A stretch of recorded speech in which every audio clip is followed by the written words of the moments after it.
आप सभी को मेरा प्रणाम। आइए भक्तजनों, आज शुरू करते हैं सौम्य प्रदोष व्रत कथा। एक विधवा ब्राह्मणी प्रत्येक प्रातः अपने पुत्र को साथ लेकर भिक्षा लेने जाती और संध्या को लौटती।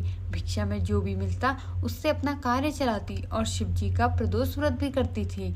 आशुतोष शिव का यह व्रत तब से रख रही थी जब से महर्षि सांडिल्य ने उसे ऐसा करने को कहा था। ब्राह्मणी असल में राजगुरु की पत्नी थी। जब प्रतिकूल समय आया तो राज्य में विद्रोह हुआ और विद्रोहियों ने उसके पति की निर्दयता पूर्वक हत्या कर दी। पुत्र अभी छोटा था, इसलिए उसे न चाहते हुए भी अपने पति के शव का परित्याग कर भागना पड़ा।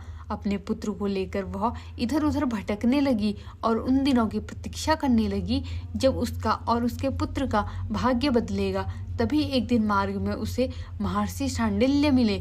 ब्राह्मणी ने जब उन्हें अपना दुख सुनाया तो उन्होंने ब्राह्मणी को कहा, देवी, भगवान शिव की आराधना उपासना करो, उनकी कृपा से तुम्हारे बुरे दिन बदल जाएंगे।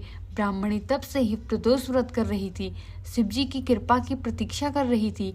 एक दिन जब वह भिक्षा के लिए अपने पुत्र के साथ जा रही थी तो मार्ग में उसे विदर्भ देश का राजकुमार धर्मगुप्त मिला। शत्रुओं ने उसकी राजधानी से बाहर निकाल दिया था और उसके पिता को मार दिया था।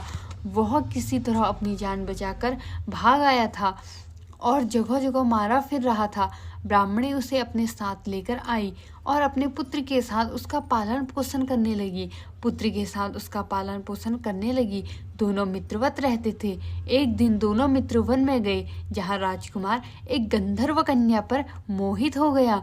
कन्या ने अपने माता पिता से अपना विवाह राजकुमार धर्मगुप्त करने की इच्छा प्रकट की। उन्होंने कन्या की बात मानकर शंकर जी की आज्ञा से अपनी पुत्री का विवाह राजकुमार से कर दिया।